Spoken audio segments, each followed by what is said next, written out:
What about words of wisdom?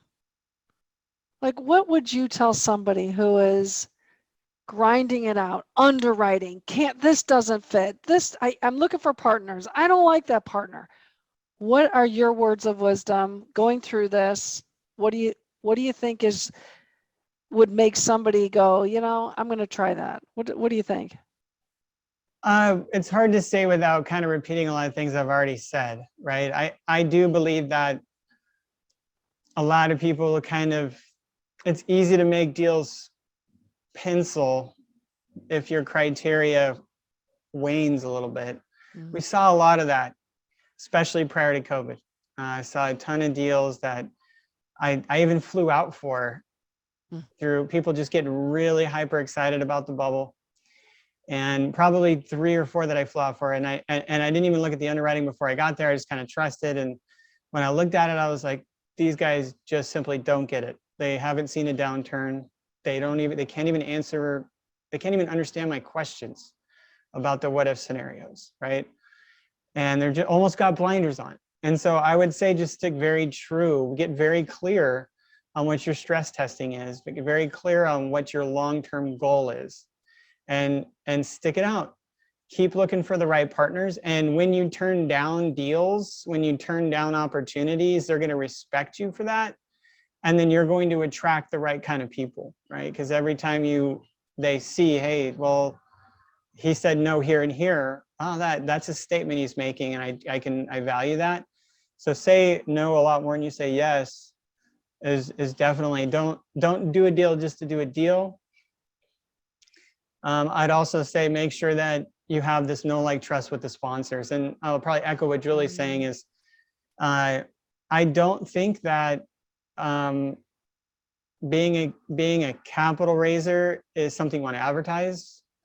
There's been numerous, if you are identifying that way, there's numerous syndicators that Julie and I know that have been audited for having just capital raisers on their team, which means all their investors get audited. So, technically speaking, you have to be a broker dealer, FINRA licensed broker dealer for that. Not technically, actually. So your primary job cannot be just capital raising. And my primary job is never capital raising. And it's very easy for people to put you in this pillar or put you in that pillar, put you in that pillar. But I think you truly need to be a co-sponsor. You truly need to be taking ownership over the deal because it is your deal. If you're on the GP and something goes wrong, you're on the bench. You're just as responsible as the syndicator. And there was a syndicator on my buddy Bronson's podcast just a couple weeks back that went to prison for 10 years because he was moving money around and not disclosing it. It was okay for him to do it, but he just didn't disclose it. So if you don't know what's going on, if you don't have access to the financials, if you haven't done the underwriting, you haven't done the due diligence, you're not only not doing yourself a service, but you're bringing on people with you to something that you can't control. And I think that is a big, big problem right now because there's a bunch of syndicators out there kind of farming out the capital in ways that are it's illegal, right? Well, and to that point, and there used to be $5 million deals, and that was, a little bit easier. Then there were 7, then there were 10. Now it's 20 and $30 million. And these syndicators who've gotten into this quickly have not conditioned or improved their investor pool, and they're needing some help.